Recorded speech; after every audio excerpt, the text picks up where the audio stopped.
Good morning, everybody. Good morning. What a joy it is to welcome you here to Seed Savers Exchange to be able to celebrate the 50th anniversary of such an incredible organization.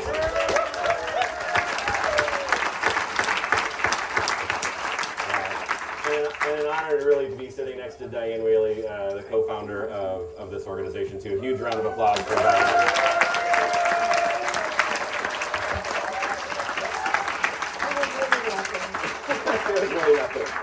Right.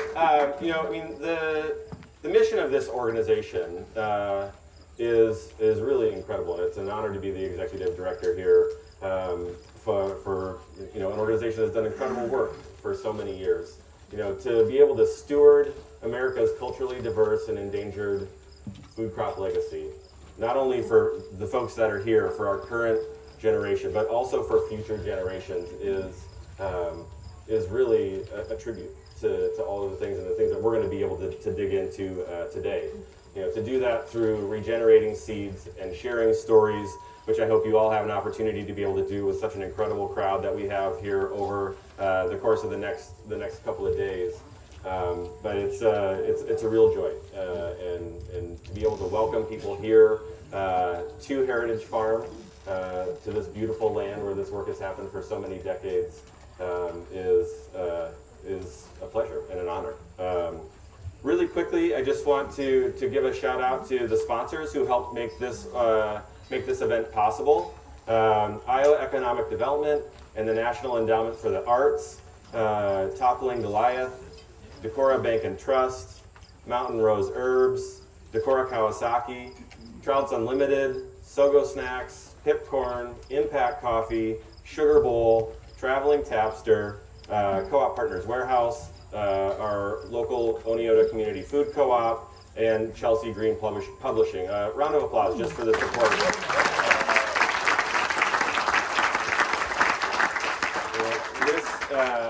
This is an event that we have has been in the works for over a year.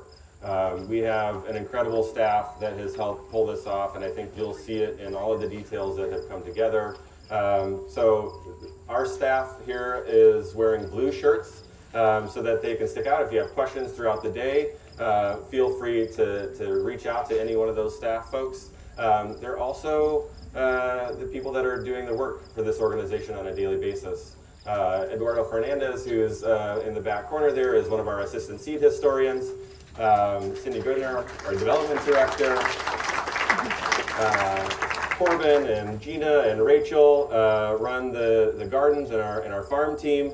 So when you're out and you're walking through the gardens and you see just the quality of work that we're doing here, it is in large part due to them as well.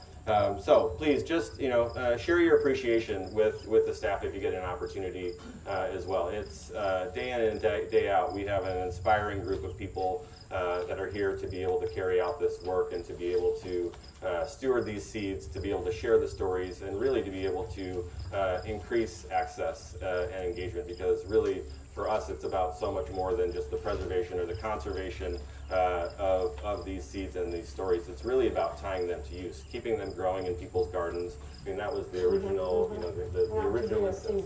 Not to be a seed bank. Exactly right, exactly right. So we're going to dive in with Diane. We just thought that this might be a really nice way to be able to kick off the event with Diane, but also kind of in conversation, I think, rather than maybe a formal keynote.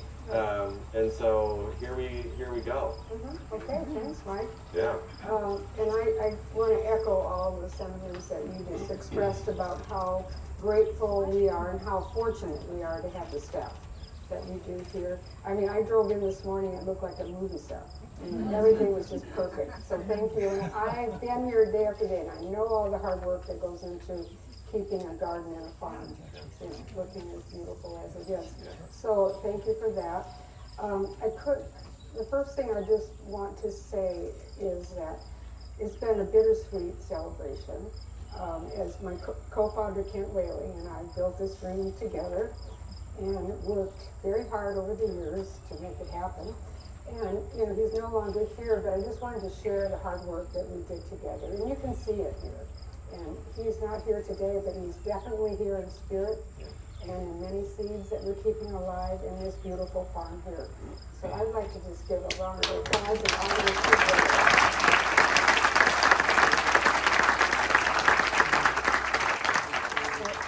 the other thing is I have like 29 pages. Not that I don't know the subject, but I don't want to forget anything. So I may be browsing through these pages. Because it's hard to summarize 50 years in 45 minutes. That's even less than a minute a year. So we've done a lot more than that. And also I haven't really given any speeches recently. I've just been, working in the garden. But I usually have a PowerPoint that I use to showcase what I do, but then I thought, that's silly, we're here. We're in the home place of seed savers. And we can see Grandpa Ott's morning glories on the side of the barn blooming, German pink tomatoes in the garden, the beautiful orchards. You can roam down the valley and experience Heritage Farm's beauty down there. So slides would not do it justice this morning. Plus you're here and you get to sit and breathe the air and just feel the calm that we have here at Heritage Farm. And second of all, 50 years, I say it's not so. I mean, it's just like crazy that it's been that long that we've been doing this work. Yeah. But I know we talked a little bit about how this all began. Yeah. You could ask me now if you want to, Mike. Can I ask the question that we set up on the front end? Okay. So we're going to say, Diane, you've shared this story so many times over the years, but today's a little different. With all of you gathered here on this land and in this moment, but really, walk us back, one more time. I know this is, again, a story that you tell a lot, but just share it with us. I would love to. And because this is the time and place to share the story about how we started, celebrating 50 years. But I'm serious. Yesterday I made a plane reservation, and the travel agent said, I said my address was seedsavers.org, and she goes, Seed Savers. Now, how did all that begin? And I thought, really? On the phone. But, I mean, I've written a book on how it all started, gathering. The whole story's laid out. Social media, tells the story. They can come here and it's all over the place, but there's something about the voice telling the story that everybody craves, and we don't have that these days. Yeah. It's all written word, social media. So I'm happy today to tell the story in my voice. I hear a little feedback, which may not help my story. I don't know, do you want to? You can keep going. I'm going to just try to, I'm going to impromptu adjust here. And really, some of you I know have already heard the story, but this is our golden anniversary, so we have to really celebrate the story here.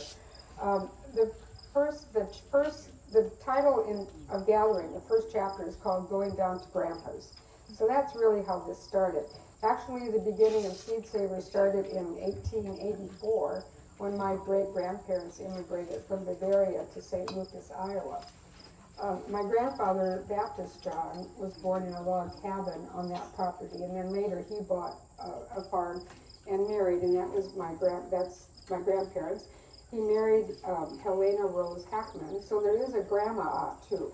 We talk so much about Grandpa, but there definitely is a grandma. The wedding portrait is in the visitor center, and it's beautiful. But I grew up on a farm about 5 miles from their farm. And on summer nights, my dad would say, let's go down to Grandpa's and see how they're doing. And that was just music to my ear. I loved going down to see them. We drive on a back road, an unimproved road in Iowa. It was called the Gurgle Hill, Lover's Lane, or Snake Trail. And then we even drove through the shallow part of the Little Turkey River, drove through, and then we wound up through fields of corn up to their house. And my grandfather was quite a legend. If I even mention his name today around St. Lucas, there'd be a colorful story coming about. He was a self-taught veterinarian, and he was well known for his work around the area. And Grandpa delivered all of his 9 children, including 2 sets of twins. He would stitch up his own cuts, and when I was a little girl, I never wanted to tell him I had a scratch or anything. But he owned a sawmill. He was a barber, he had a creamer out, he was a blacksmith, and he always said I thought he could do anything, because he really could do everything. He was a true generalist at that time. He was a bouncer at the local wedding dances. He was a large man in his prime. He weighed 300 pounds, but he was solid. I mean, he was very very strong. And he always wore a blue denim shirt and big Smith striped overalls. And he had a tattoo in his forearm of an eagle that he got at the Cattle Congress in Waterloo, Iowa. And I had never seen a tattoo before, and I always thought he was a tough guy. But he carried a pack of Lucky Strike cigarettes in one side with a pack of matches. And he had, the other side, he had important papers that he said, I don't know what they were, but then he had like a billfold thick with $100 bills, because he was also a local banker. And my brother and I drove down to his farm when he was ready to go to California and asked my grandfather for a loan to buy a car. He just gave him the money and wrote a note. So he was the local banker. When after he died, I found a piece of brown grocery bag, paper bag, that's with a note that said, I owe Bob Ott $100, Bill Schmidt. Oh my God. So that was the way to do banking. We don't do that anymore. And he had a carpenter pencil in the middle. But he always said he spoke English, broken English, High Dutch, Low Dutch, and he swore in all three languages. And he did. He had Belgian workhorses that would obey his command in German. And I would watch, and I'd always be jealous that they could understand German and I couldn't. But my grandmother, she was as sweet as my grandfather was rough. They made a good pair. But she does deserve to be canonized, Saint Helena, patron saint of patience, to live with my grandfather. Raised 9 kids during the Depression. Her grocery list was flour, sugar, salt, coffee, some spices, and vinegar. Everything else was raised from their land and with their hands. So the gardens for them were very important for food and for seeds. Store-bought seeds, like anything, was a luxury for my grandmother. She always had these shoe boxes of carefully saved seeds that she brought out each spring. But we would end up our garden walk sitting on their porch. And Grandpa would have those morning glories trained on the east side, but he'd always leave an opening, a square, circle, or some way that we could sit there and watch cars go by. And he would always have a story about they're late for milking, or that's the second time she's been out today. And he knew everybody. He'd always say, I just wonder where they go all the time. And so anyway, this was a safe, cozy morning glory room. And so I loved sitting there and listening to the stories. So that was a really fun memory, strong memory for me. Before you left anyone's house in northeast Iowa, you'd have to have lunch. It doesn't matter what time of the day. And so my grandmother would always have lunch. My grandfather would have his homemade smoked borscht. And he had 3 smokehouses on his farm. And and horseradish. He always had horseradish. And Grandma would serve sliced German pink tomatoes. She'd have them sliced on a cut glass platter and sprinkled with sugar. And I tell this story around the country, and nobody's heard of eating tomatoes with sugar. So I always have Does anybody put sugar on their tomatoes? Okay. It's good. But I feel like now it's good, and now there's so much sugar shame. You're not alone. And our tomatoes don't need it, but it sure enhances them. Yeah. So we'd sit, and have lunch at Grandpa and Grandma's. And so when Kent and I were first married, living back in Iowa, of course we had to have a garden, and we had to have Grandpa's morning glories and the pink tomatoes. So we drove down. It was a snowy February afternoon. We drove down and asked Grandpa for the seeds, and he went back into his wardrobe and brought out a little white pillbox full of these little black tiny seeds, and tomato seeds that my grandmother had just squirt on a piece of newspaper, because that's how they did it. They would just squirt the tomato, and then they let it dry, and then they folded it up. We could do that here, but it might not work as good as how we do it. Anyway, so he came out and he handed us the seeds, and he said, did you know these seeds came when my parents immigrated from Germany in the early 1800s? And I had never heard that story before. And just holding that seed in my hand, I thought, I have a living connection to my ancestors back in a strange country. And I thought about them, when they left and who they left behind and how I was connected to this. And suddenly my great-grandparents became real people through those seeds. So we started, thinking about how often, so my grandfather passed away later that winter. Yeah. And then we realized how often that happened and what a treasure we had, that we had the seeds and the story, and maybe if we weren't there to receive both, they would have been lost, and how often that might happen. So yeah, and so that was, I mean, really, more than the family heirlooms, it was the spark of this organization. Can you tell us a little bit about kind of then, where you went from there? Mm-hmm. Well, we had the seed, and then we thought, well, let's see if there's anybody out there interested in doing this. And we put a small ad in the Mother Earth News and a couple other Back to the Land magazines. And, might there be other people interested? And the answer was yes. And in 1975, our journey into the world of heirloom seeds began. So it was a time, also at that time, not only were elderly gardeners passing on and leaving their farms, bigger farms were buying up the small farms. There was a great consolidation in the seed industry. A lot of the small seed companies were bought out by larger. And then gardeners themselves started favoring hybrids. And with that meant the seed companies were just offering hybrids and not maintaining the heirlooms that they had been doing before, because they weren't profitable anymore. So we started Seed Savers with that idea, and all of a sudden, before we knew it, seeds started coming to our house. And it was taking over the counters and the shelves. Just every flat space, every cake pan I had was full of seeds. And there's actually a chapter in the book called "Help, My House is Full of Beans." I think we all know that feeling after a seed saver. So, but we sounded, so all this was happening, and Kent and I looked at each other and we thought, well, if we don't devote full-time energy to this project, we'll never know what could have happened. Because at that point, really, I mean, I don't know that you could really call it a hobby, but I mean, Hobby going crazy. Right, a hobby going crazy, and especially with so many seeds coming in. So talk about the courage that it took for you and Kent, and what were those initial steps to be able to kind of go, all in on this dream of yours? Well, that is what happened. People started sending us. We started with 29 members who sent us 25 cents in a large self-addressed envelope, and received our 6-page letter that listed the seeds that we were offering. But by 1980, it had really grown bigger than that, and we realized that we had to quit our real jobs, except for parenting, and put full-time energy into growing this organization. So, we didn't have, it was a big idea, and we had no budget, no business plan, no strategic plan like we have today.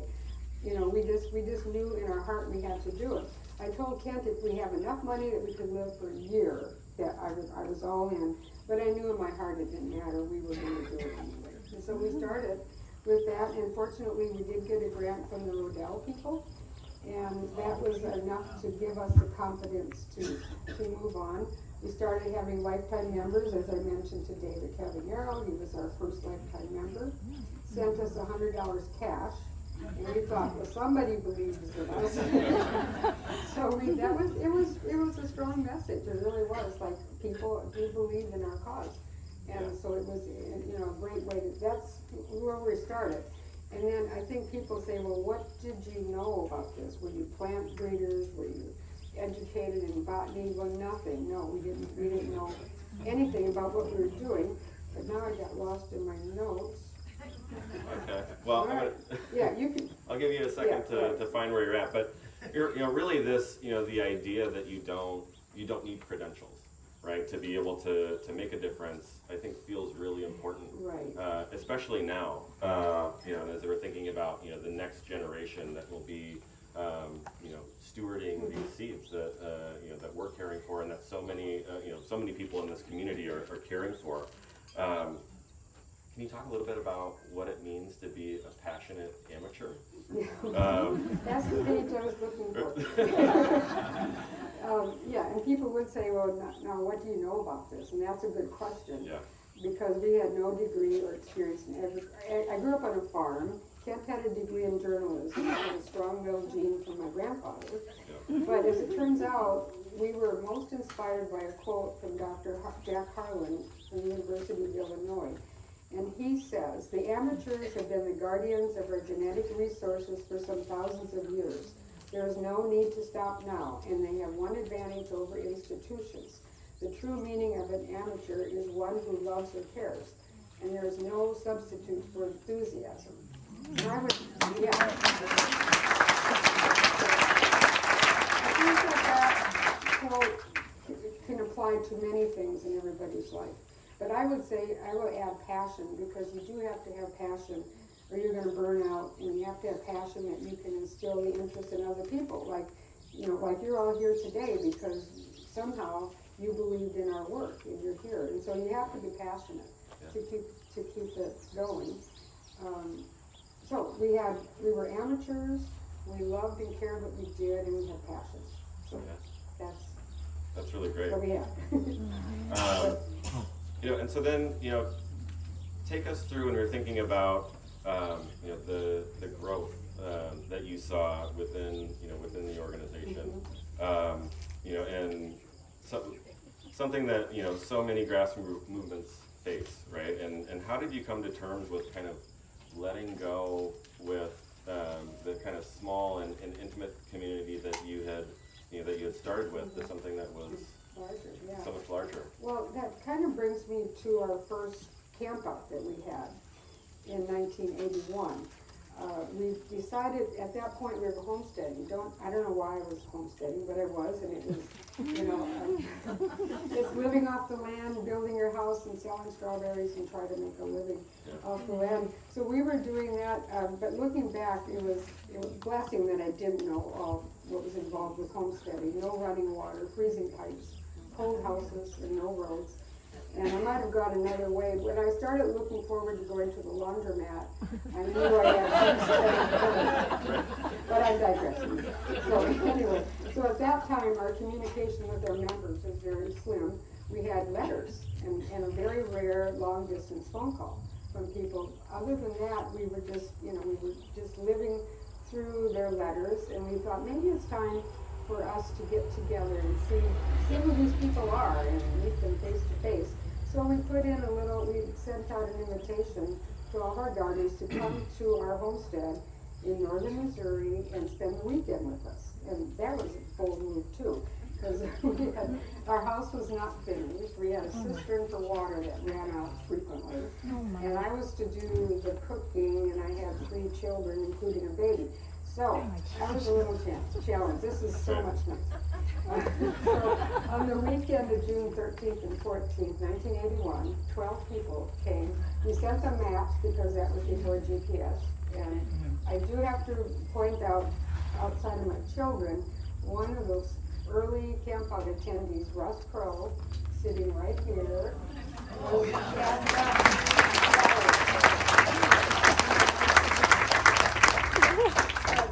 I don't know, Russ, you probably remember that weekend differently than I do.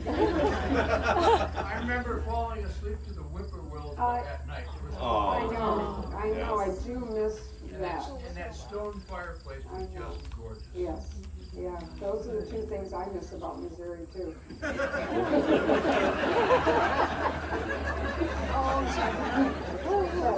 So we were pleased with our get together. The cistern didn't run out of water. I was able to cook some meals, and we all had a grand time.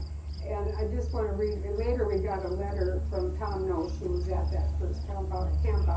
And he said, I never met anyone in my life that I could talk to about my collection of seeds.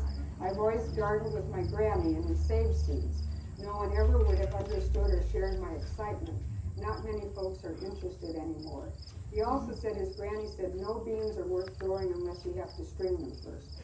So that is the mentality, that was the characters that came to that first conference. And as the camp out grew, we call those the old timers, and you guys are the new timers. And so we lamented that fact, like we lost that intimate family feeling. Like one year we said, I didn't even get to talk to everybody that was here, and I would always know their names. And then one year it happened, I didn't talk to everyone. So, but we thought, well, that's what has to happen. I mean, this small group of 12 can't keep this big movement going. So we were happy, and then it just sort of evolved from there. I think once you put energy into something, it grows. Right. But you have to keep the focus too. I think that was important too. Our mission We didn't stray from our mission, saving heirloom seeds and preserving them and sharing them. And it was a good mission. I don't think I could sell something that I didn't believe in. So it was always easy for me to sell heirloom seeds and the stories and our movement. So that helps. Yeah. But did that answer your question about? Yeah. Well, and then, I mean, you were in Missouri. Mm-hmm. You made a bold move to come back to Iowa. But, tell us a little bit about that and that move back to Heritage Farm and why this place and why back to Iowa? Mm-hmm. Well, after 9 years in Missouri.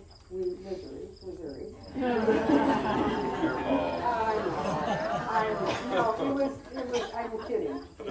I am really, I loved it. It was a place that we grew our family, built our home, and we built seed cities there. So it was the best place to do it. And yes, after 9 years of homesteading, we realized we chose northern Missouri because we wanted to buy cheap land and low taxes. But then we realized that there's no running water, no roads, no schools, and the growing conditions weren't ideal there. And I grew up here in northeast Iowa, and I just thought there was soil and rain everywhere, but there isn't. So we knew that this was a fertile place to grow gardens.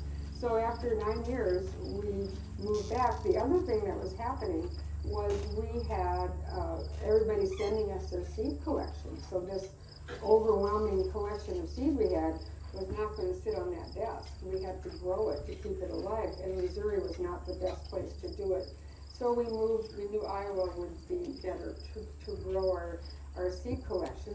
So we moved to Iowa, we rented a house, we rented 5 acres of land out by the 4-H camp here. Some of you, Gary, you were at our conferences there. And we grew a garden, 500 different beans, 280 tomatoes, 100 peppers, corn, potatoes, melon, squash, and they were all tilled with my son with a donated Troy-built rototiller. But we did it, and then we realized this 5-acre preservation garden was more than growing the seeds out. People would come and they would see the gardens, and they would see the tomatoes of every size, shape, and color. And it was like they could see and taste genetic diversity. And before that, it was an abstract concept. Like, we could write about it and talk about it, but actually seeing it, that was the gift. And that was the impetus for them. We thought, well, we need to buy land and have it land-based. Right. So we started looking for property, and 2 years later, we found Heritage Farm. This place was 56 acres, and we moved here with the help of the CS Fund. We were able to restore the barn. That was our first project here, and I think that's the most photographed barn in Iowa. Obama was right in front of that barn a few years back. But it just feels like it's the centerpiece of our work. The barn is the centerpiece of so many farms. So we really felt we found paradise here. Yeah. So we started out with 56 acres, and then it just so happened the adjoining properties became available, and now we're nearly 900 acres. Right. Wow. Yeah. But what we've also found out in this gardening thing is that you have to have a healthy landscape to, at that time, as Gary knows, pollinators. We need pollinators yeah. So we are not only preserving the seed collection, but a landscape that supports the pollinators needed. Yeah. And a lovely place just to go back and be hugged by those 2 twin valleys back there. Then we also, Lillian Goldman Visitor Center. Amy Goldman was a strong supporter and friend of Seed Savers and helped us purchase Twin Valley Farms. And then we built the Lillian Goldman Visitor Center, which then became the hub of our work here. Yeah. So, yeah, long story short, very long story. Well, and it just goes to show, right? I mean, it's about people that believe in the work, that have been a part of this along the way. I mean, I heard early on, I got a call from one of our longtime members and exchange listers, and said, I always thought of Seed Savers Exchange as a people's organization. Right, that it was, it's the work that's happening here, but it's also all of the work that's happening out there. And I think that that's part of what I'm really excited about having you all here too, right? Is that you're all doing incredible work in so many ways in your own communities.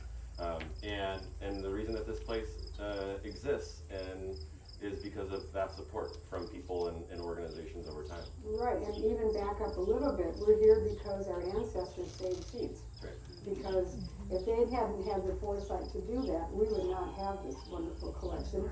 And now you are here today carrying it on.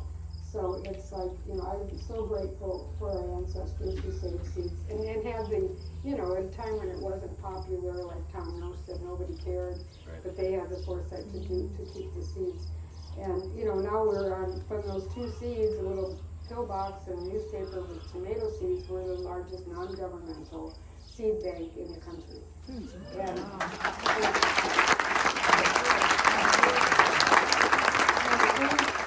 these days it's more important than ever not to be relying on government funding, which we never have. We relied on people. Yeah. And that's where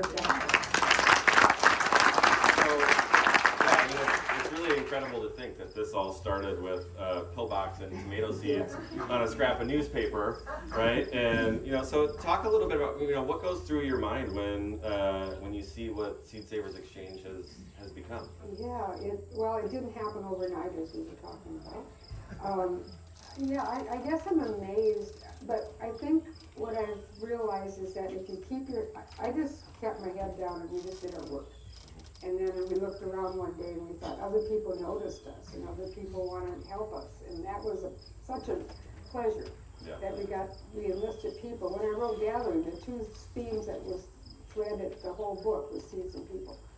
And so that's what surprised, I'm so grateful, and it's surprising that, I don't know, I can't describe it. It's surreal, really, when I think about 50 years and look at, new faces, because you are the new timers, because I don't know how, I'm nice and impressed. I'm impressed with our idea that it helped, that so many people believed in us. That's what I'm impressed with.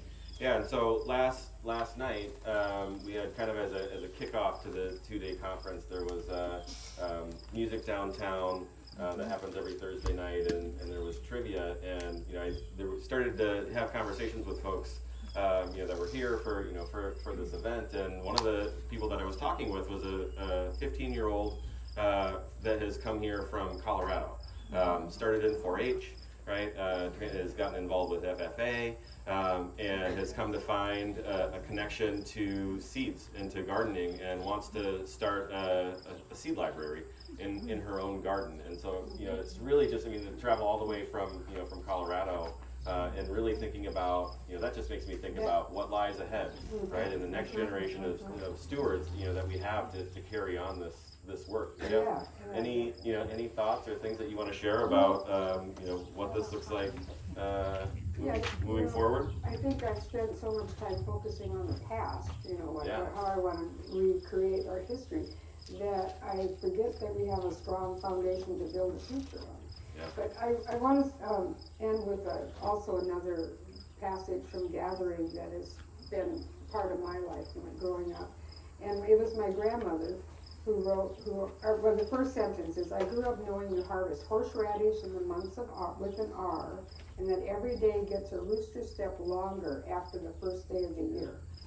And I understood the horseradish part, because, we've done horseradish. And my grandmother, I would always say, a rooster step. And I never really understood her wisdom until I thought about it the other day. The stride of a rooster isn't very much, especially our little banties. They were like baby steps. But when you think about what a whole 50 years of rooster steps, small steps have added to, that's where we are today. And it made a difference, between a long winter night and sitting on my grandparents' porch in the summer. And that's what we've done here. We put together 50 years of rooster steps and small steps. And we wouldn't have, it's hard to imagine we could have done this in big steps. But we're stronger because we built the foundation a bit at a time.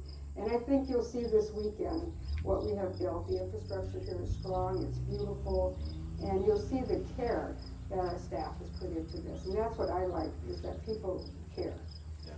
And So, I mean, all I can say, we built a strong foundation. I have no idea what we're gonna do in the future. We're building an endowment funds to help us continue our work.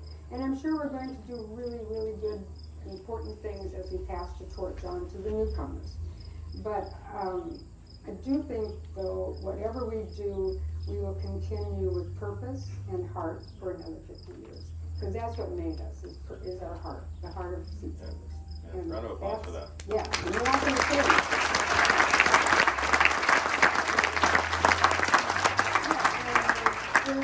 Have no doubt that we will make a contribution, because we're all amateurs here sitting here. Right. And look with this, I mean, I was Right. one amateur. But anyway, I'm gonna just conclude with that. You know, I feel grateful that we're all here today to celebrate the joy that Seed Savers has brought with our seeds and our land. And I just thank you all for coming. I'm here all weekend. I would love to tell you the backstory of all of our campouts that we've had over the years. I'm looking to see if Keith Krotz and Dan Bussey are here. I don't see them yet, but anyway, we've had some colorful characters, very nice. But that's what made us strong. Does anybody have any questions? Yes? The seeds that you've saved Yes. have come from immigrants, yes? Yes. Okay, Yeah. I think the program has some First Peoples talking about their seed saving, right? But we have new waves of immigrants coming. Sure. We live in Iowa City, our neighbors, a lot of our neighbors are from Africa, and from parts of the Middle East.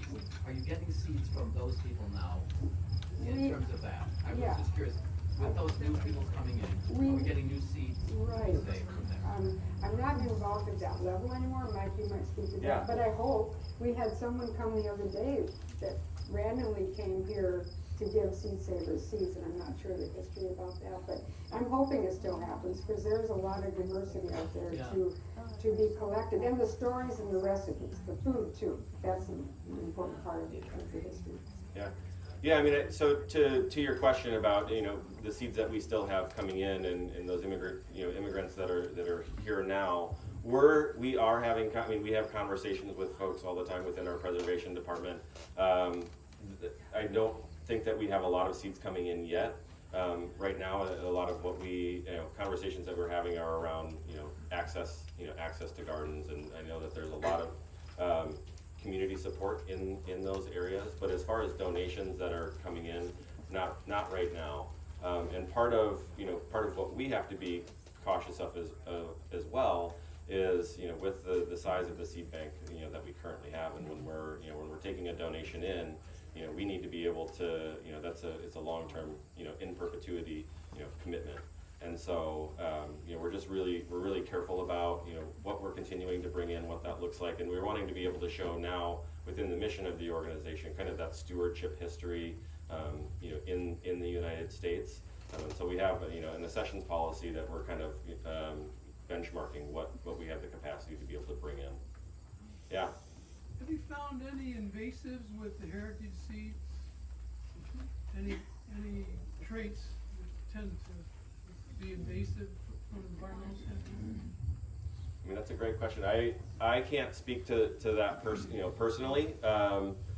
I could connect you with with our preservation director to be able to look through what we're seeing out in our evaluations. I don't know that we're seeing a lot of invasive traits that are being passed along, but we could get more detail afterwards. Yeah, go ahead. Well, one problem with that is something that might be invasive where I garden in Georgia might not be in another part. Exactly, So right. it would be a hard thing to. Yeah, our winter here keeps a lot of things from coming back. Scary. Diane, from the start, you brought in an artfulness to all of this. We had seed mosaics and every kind of seed art in the world too. And I think that's something that distinguishes it from government seed banks. Could you talk about just the beauty and how you incorporated it in everything? Yeah, absolutely. I mean, the seed bank, we are a people's seed bank. So we get seeds sent to us, on the pieces of newspapers and rolls of empty toilet paper rolls. Every which way, people are sending us their seeds because the government, I mean, they're more of a commercial level possibly, where they're worried about, trying to preserve the commercial varieties of wheat. And we do more garden vegetables, and our seed is associated with people. And we keep that connection. When someone sends us a seed in a letter, that stays, we keep that together, where Fort Collins might not be so thoughtful about that. Yeah, and the beauty, I mean, when you look around and you see the beauty everywhere that heirloom seeds produce, and just, it's been an easy, like I said, easy to preserve something so beautiful as our seed collection. And I want to point out, Gary, we were talking about beginnings. Gary took a bus to Princeton, Missouri, when we lived there, and he came to visit us in our half-built house. And we hashed the idea of native seed search, and that you were giving us encouragement to write grants and to take it forward. So you're one of the pioneers as well in this work. And I got my first chiggers in.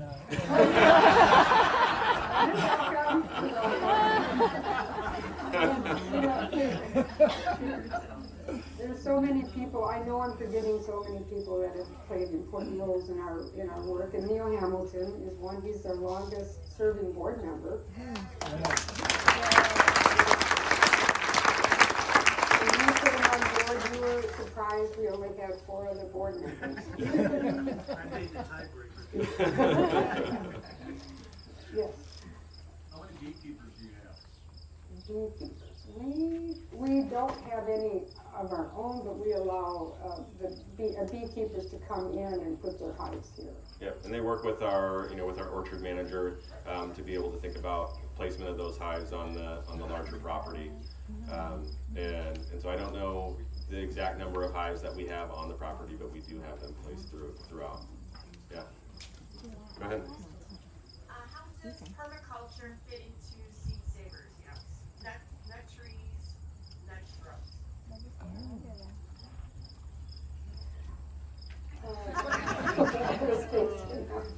Looking at our list, our very first. Yeah. Well, we have a historic orchard. Is Right. that, I'm not.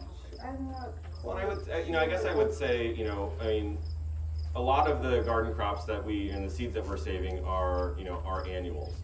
And so it is just a portion of the overall approach that I think it takes. And if we, take a step back and we look at, the almost 900 acres that we have here, and the fact that, there's a lot of land conservation work that we're doing here as well. And stream, we're gonna have a tour along the open stream to be able to see the work that we've done there and the restoration work that we've done there. 720 acres of the 900 acres that we have is in long-term stewardship with the Iowa Natural Heritage Foundation. And so that is absolutely a part and a basis for the overall work that we're doing and that we're trying to lift up. But so much of the seed saving work that we have with the garden produce and flowers is just annual cycling. Yeah. Why did I forget my garden? Right. Self-seeding wild garden right there. Yeah, because I organize it, but most of what we see in that garden comes back year after year.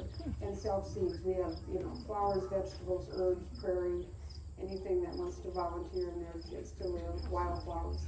So I think that's a living example of what gardeners can do if they just leave a little wild space in their backyard. Diane, one of the most photogenic parts of seed savers has been the cat. I Can you know. speak to the white part? Yeah, no, tomato seed is not as cuddly as a little white part calf, so we have to compete with that. But yes, we're working with a rare breed of cattle, the ancient white part. We have, Mike, I lose track of what the herd size is. Right.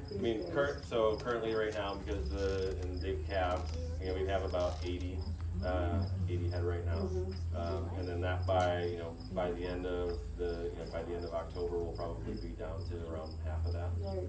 Well, genetic diversity in livestock is as important as the vegetables, because we're keeping traits that are no longer around, like everybody wants a Holstein cow for milk and a Black Angus for beef, and in that process you lose a lot of the minor breeds. So with our orchard and with the cattle, we're trying to address that, or at least be an example of preservation in those areas. And you're right, if people come here and I'm in the garden working the ducks and geese, the kids run there, and everybody said, no, where are the cattle? But, and they deserve it. They are absolutely gorgeous, and I think we'll get to see them today. But yes, they live in the valley behind us, and it's just magnificent to see a herd that they're self-contained. We never have a vet out here to do any work, so they're hardy, they're grass-fed, and they're just, incredible animals. Yeah, and I think that, again, to kind of talk about, the community and that it takes to do this work. I mean, a sister organization of Seed Savers Exchange is the Livestock Conservancy. Right. And so, they've been a long time partner organization with us in the management of those ancient white part cattle, and looking at, how we make sure that we're doing right by the genetics of that breed. Mm-hmm. Plus we have land back there for them to graze on. Yeah, that's true. I think another thing in the history that really helped boost Seed Savers forward was the photograph that David Caballero took, Exactly. because no one had ever seen a tomato that was anything but nice around. Right, yeah, no. So true. You're You have the photos from that first garden that I was talking about. The second year, I think you and your family moved to Decorah from California to be our garden manager, and you captured all that beauty that I was trying, and diversity in photos. And that hit all magazines. You're absolutely right. I mean, we can talk about it, but not many people get to come here and see this diversity, but you brought it to life and spread it around through the country.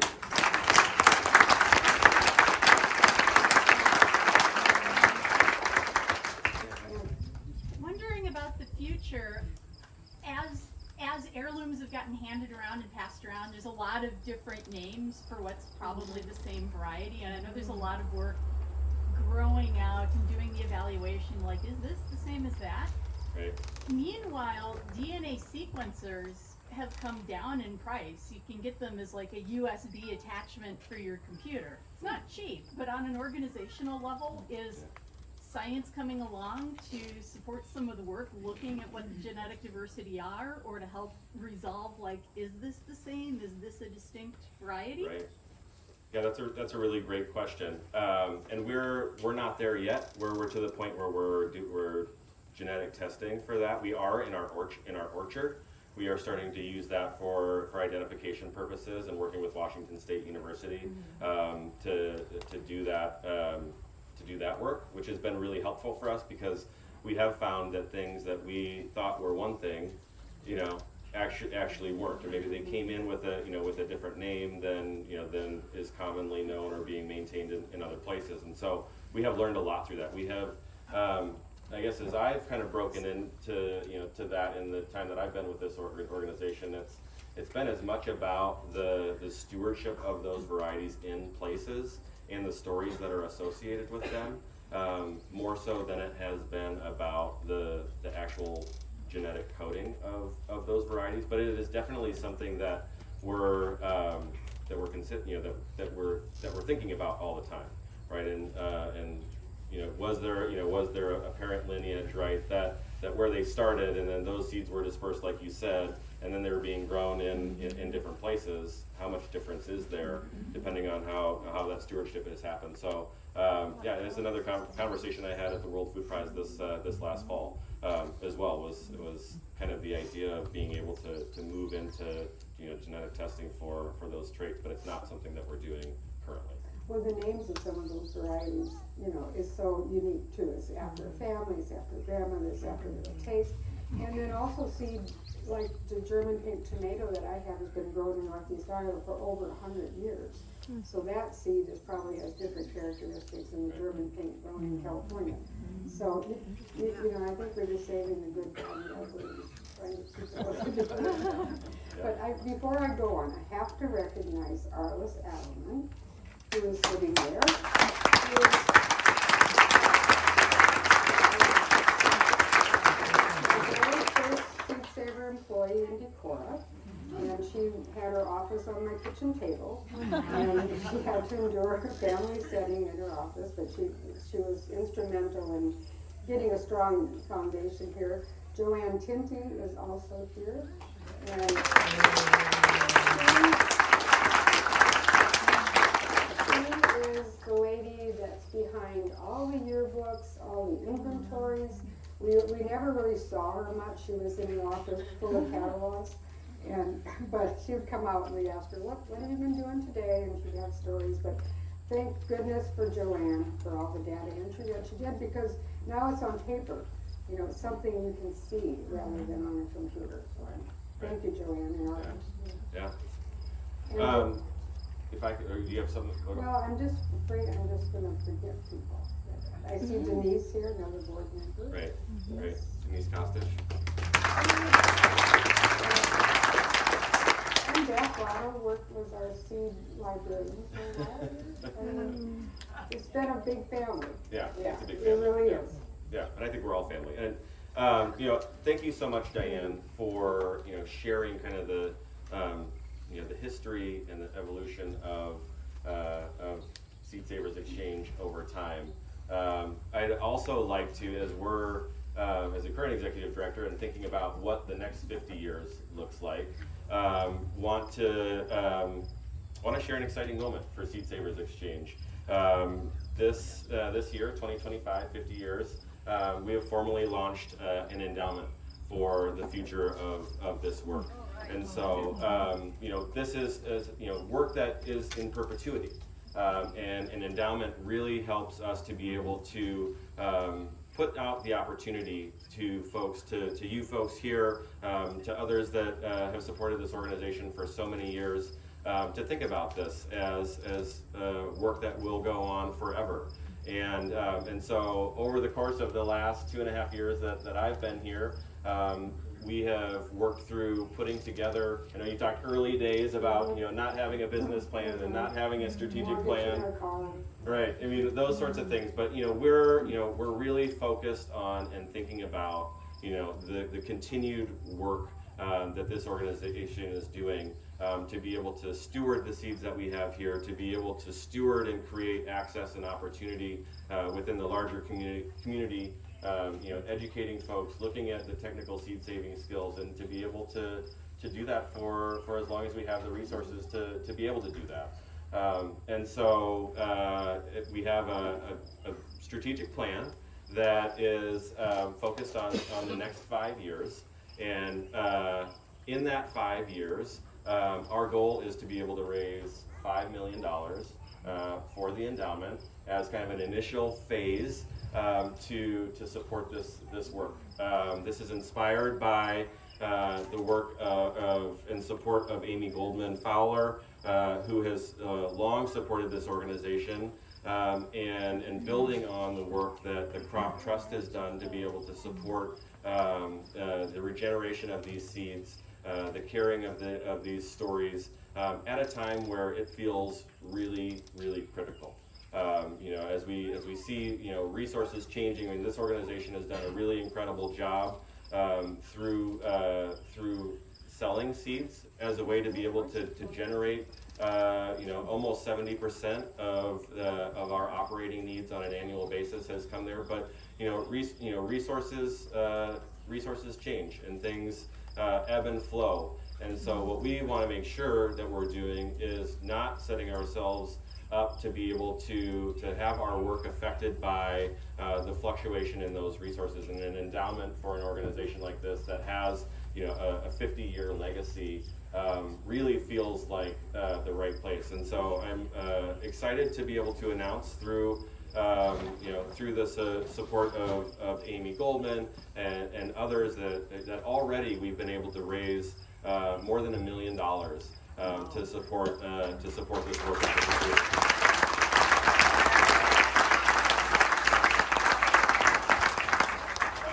And that feels like it feels like a really big deal for this organization. It is monumental for this organization to have been able to do so much work in community for 50 years. And I think this is a really great way and an opportunity to be able to think about how we look to the next 50 years and potentially beyond. So you'll see just a quick plug for that endowment in the bags that you got when you checked in. you'll see a card that speaks a little bit more about the endowment. There's a QR code there that will direct you to our webpage to share more information about ways in which you could support that, through a gift or through an estate plan, things like that. But I just want to be able to share the opportunity and give a huge thanks to all of those that have helped us get to this point along the way. It feels really great to be here and to be here with you and to be able to share that news.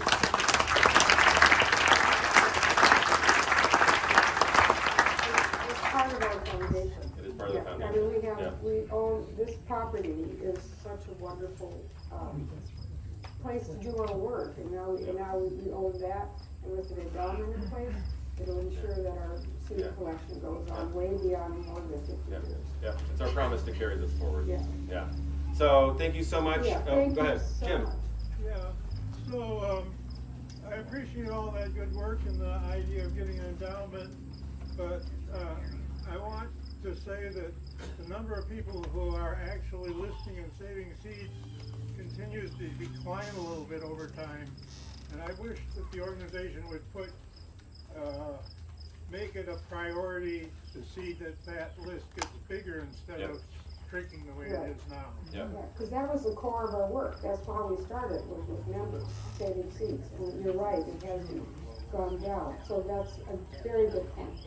From the hills of the Upper Cumberland, the Gulf of Mexico in Louisiana, and the high mountains in Colorado, they send seeds to schools, they send seeds for free for entire communities.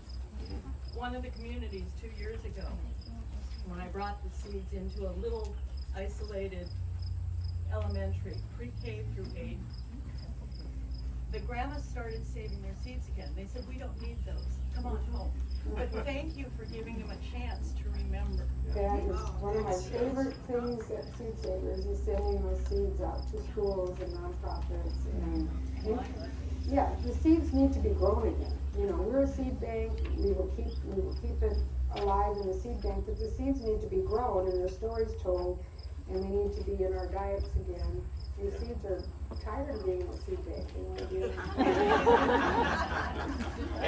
And Jim, I just want to speak really quickly to that, and that is absolutely a focus of the work that we're doing, moving forward. And I think part of what the realization that we're seeing is just the art and the science and the skill of saving seed feels like a step beyond growing produce in your gardens. And so we're really trying to find creative ways to be able to engage folks that are not quite seed savers yet, but are passionate gardeners and agriculturalists. And so finding ways to be able to help do some really simple characterization work.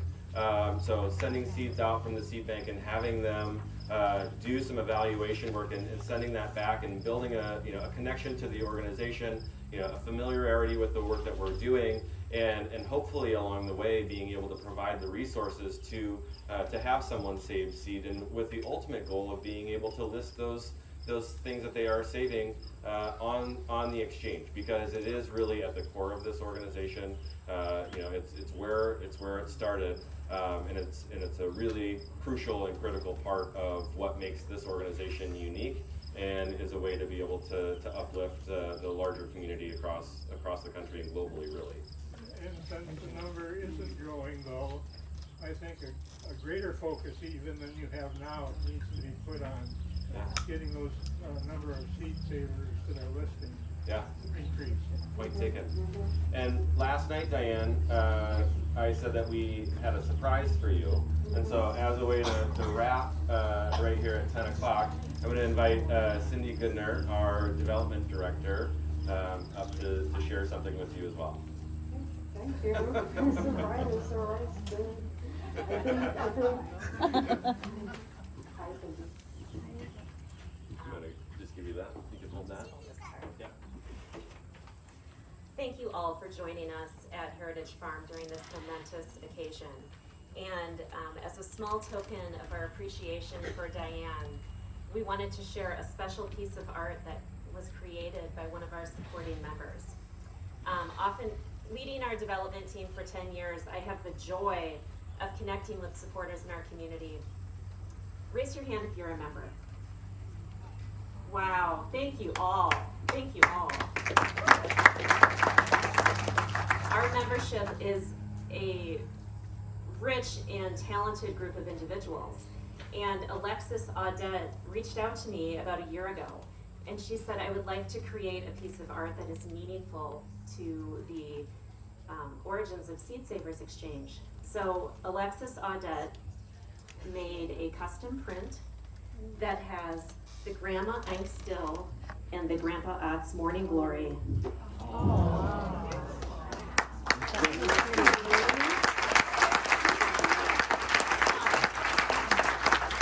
I also wanted to share, in addition to giving this special gift to Diane to enjoy in her home, copies of this print are also available on MaisyPath.com, and proceeds support the nonprofit mission of Seed Savers Exchange.